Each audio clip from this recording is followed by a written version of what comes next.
और जब मैंने ये भी समझा कि राजनीति में हिस्सेदारी ना करने का सबसे बड़ा नुकसान ये है कि अयोग्य लोग आप पे शासन करते हैं, तब मुझे समझ आया कि क्यों नौजवानों को राजनीति से दूर रखा गया है।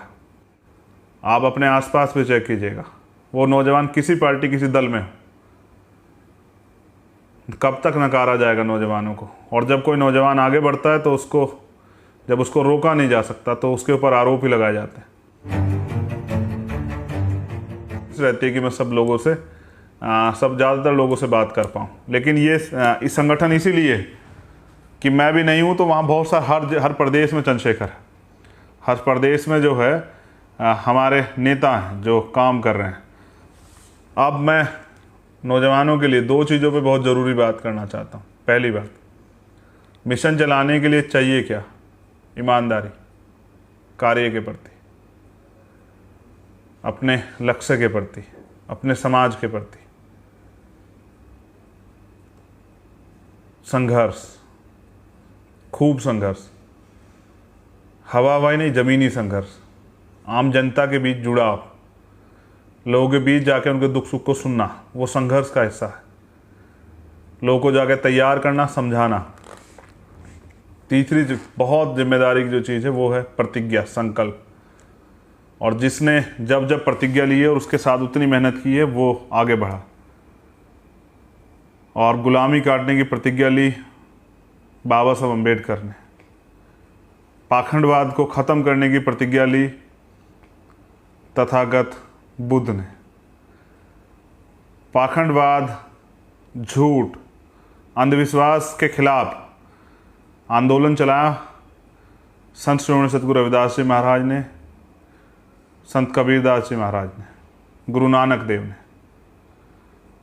और बहुजनों को शासक बनाने की सच्ची प्रतिज्ञा की मान्यवर काशीराम साहब ने। तो वो कहते थे तमन्ना अगर सच्ची हो तो रास्ते हजार होते हैं, तमन्ना अगर झूठी हो तो बहाने हजार होते हैं। तो सच्ची प्रतिज्ञाएं सफलता की तरफ लेके जाती हैं। और सबसे ज़्यादा ज़रूरी है त्याग।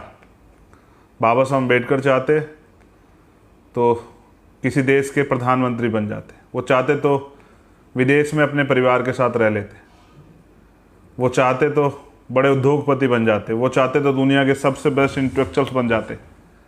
लेकिन उन्होंने चुना क्या? त्याग। और करोड़ों लोगों की गुलामी काटने के लिए अपने बच्चों का, अपने परिवार का, खुद का बलिदान दिया। ऐसा ही त्याग किया मान्यवर काशीराम साहब ने। वो मुख्यमंत्री नहीं बने लेकिन वो बन सकते थे, वो राष्ट्रपति भी बन सकते थे, वो गवर्नर भी बन सकते थे, लेकिन उन्होंने बनाया। और उनके त्याग की वजह से आज वो मान्यवर काशीराम है और हम सब लोग उनको याद करते हैं उनके जाने के बाद। तो ये 4 चीज़ें बहुजन मिशन के लिए सबसे महत्वपूर्ण, और ये आपके जीवन के लिए महत्वपूर्ण है। आप कोई भी काम करना चाहते हैं, 4 चीज़ें आपके पास जरूरी है। और मैं क्यों ना चलाऊं मूवमेंट? जब मान्यवर काशीराम साहब ने कहा कि मुर्दा लोग जो हैं मिशन नहीं चलाते और जिंदा लोग रुकने नहीं देते, जब हम जिंदा कौम हैं, जब हम जुल्म जाति के खिलाफ लड़ सकते हैं, तो क्यों ना चलाएं मिशन? क्यों ना मान्यवर काशीराम साहब का और बाबा साहब का सपना पूरा करें? क्यों ना करोड़ों लोगों के जीवन में बदलाव करें? क्यों ना इस अन्याय, अत्याचार, जुल्म जाति की ज़िंदगी से अपने लोगों को मुक्ति दिलाएं? क्यों ना उनके छिने हुए अधिकार उनको दिलाएं? क्यों ना हर गरीब माँ के आंसू को पूछें? क्यों ना आप हर गरीब बाप के, चाचा ताऊ के, बुजुर्ग के सम्मान की सुरक्षा करें, उनके जीवन को अच्छा बनाएं? क्यों ना हर हम नौजवान को हाथ पकड़ के रोजगार दें, भाईचारा बनाएं, एक अच्छा समाज बनाएं, स्वस्थ समाज। कमज़ोर ताकतवर में कभी समझौता नहीं होता।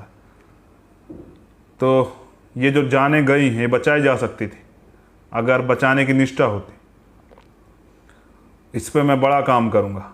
और अगले जिस दिन ये लॉकडाउन खुलेगा, आप विश्वास कीजिए, उसके चंद दिनों बाद उत्तर प्रदेश का माहौल बदलेगा। वंचित वर्ग के लोगों को का विश्वास और मजबूत होगा। लेकिन एक और बहुत ज़रूरी बात, अगर सफलता चाहिए, ये आपके लिए, एक एक आज़ाद समाज पार्टी कार्यकर्ता पदाधिकारी और भीम आर्मी के पदाधिकारी कार्यकर्ता के लिए। काशीराम साहब कहते थे कि झाड़ू जब तक इकट्ठा रहती है तब तक सफाई करती है, और जब खुद सिक्कों में बढ़ जाती है तो खुद कचरा बन जाती है। तो एकजुट रहोगे, दोस्त दुश्मन की पहचान करके रखोगे, अपने कार्य को आगे बढ़ाते रहोगे, तो जीवित रहोगे, स्वाभिमानी रहोगे और अपनी सफलता की तरफ बढ़ते रहोगे। अगर आपस में मनमुटाव करोगे, टांग खिंचाई करोगे, एक दूसरे को रोकने का काम करोगे, तो कचरा बन जाओगे। फैसला आपको करना है। लेकिन सफल होने के लिए चाहिए खुद से वादा, मेहनत ज़्यादा और मजबूत इरादा। दोबारा दोहरा रहा हूँ, खुद से वादा कि करके दिखाना है, मेहनत ज़्यादा कि किसी भी कीमत पे करना है, और मजबूत इरादा कि हाँ करना है और बस करना है। तो मैं गौरवान्वित हूँ। मैं तो राजनीति करना भी नहीं चाहता था। मुझे तो नफ़रत थी कुर्ते पजामे वाले लोगों से, क्योंकि वो चुनाव से पहले कुछ और बोलते थे और चुनाव के बाद कुछ और कभी वो चुनाव के बाद ढूंढे भी नहीं मिलते थे। लेकिन इस सिस्टम ने, जब मैंने देखा, जब मैंने जेल जाने के बाद बाबा साहब अम्बेडकर को पढ़ा, जब मैंने पॉलिटिकल ताकत को पहचाना, जब बाबा साहब अम्बेडकर की उस बात को समझा कि पॉलिटिक्स द मास्टर की, कि राजनीतिक सत्ता वो चाबी है जो सारे ताले खोल सकती है, और जब मैंने ये भी समझा कि राजनीति में हिस्सेदारी ना करने का सबसे बड़ा नुकसान ये है कि अयोग्य लोग आप पे शासन करते हैं, तब मुझे समझ आया कि क्यों नौजवानों को राजनीति से दूर रखा गया है। क्योंकि वो परिवर्तन चाहते हैं, और जो लोग मौजूद हैं उनको परिवर्तन से नफरत है। आप अपने आसपास भी चेक कीजिएगा, वो नौजवान किसी पार्टी किसी दल में हो, कब तक नकारा जाएगा नौजवानों को। और जब कोई नौजवान आगे बढ़ता है तो जब उसको रोका नहीं जा सकता तो उसके ऊपर आरोप ही लगाए जाते हैं। और आरोपों से घबराने की जरूरत नहीं है। अगर आप सच्चे हैं तो आरोपों से ना घबराएं, ना उनका जवाब दें। हाँ, चलते जाएं, आगे बढ़ते जाएं, संघर्ष करें। जो किताबी बातें मैंने आपको बताई, उनको बताने के पीछे एक कारण और भी था, उसको पढ़ने के पीछे। क्योंकि मैं अपनी तरफ से कुछ भी नहीं बोलना चाहता था, मैं वो बोलना चाहता था जो बाबा साहब ने बोला था।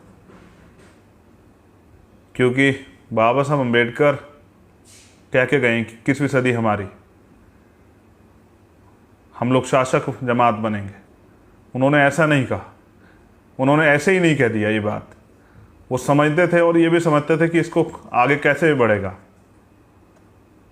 तो आप चैलेंज स्वीकार कीजिए, जैसे आप आज भी स्वीकार कर रहे थे। चैलेंज लेना सीखिए, उसको पूरा करना सीखिए, उसके लिए मेहनत करना सीखिए। सस्ती लोकप्रियता के चक्कर में मत पड़िए, शॉर्टकट मत अपनाइए, मेहनत कीजिए, गांव-गांव जाके संघर्ष कीजिए। मैं तो आपकी बदौलत हूँ, मुझे तो आपने तैयार किया। मैं ये भी कह देना चाहता हूँ मेरे साथियों कि सूरज पश्चिम से निकल सकता है और पूरब में छिप सकता है। आपने अभी तक सुना होगा कि सूरज पूरब से निकलता है और पश्चिम में छिपता है। मैं आपसे कहना चाहता हूँ कि सूरज पश्चिम से निकल सकता है और पूरब में छिप सकता है, लेकिन चंद्रशेखर आज़ाद ना कभी बिक सकता है, ना कभी झुक सकता है, और ना ही कभी रुक सकता है। मेरी इस बात को नोट कर लें अपने पास। वो नोट नहीं बना जो आपके भाई को खरीद ले, लेकिन इस आंदोलन को आगे बढ़ाना आज समय की ज़रूरत है। अगर आप भारत में अपने वजूद को बचाना चाहते हैं, आप अपने लोगों को लाश बनने से बचाना चाहते हैं, आप अपने लोगों के स्वाभिमान, सम्मान, अधिकार की सुरक्षा करना चाहते हैं, क्योंकि मैंने महसूस किया, मुझे बात आपसे कहनी पड़ेगी, मैंने बहुत सारे लोगों को रोते चिल्लाते चीखते देखा, क्योंकि उनको ऑक्सीजन नहीं मिल पा रही थी।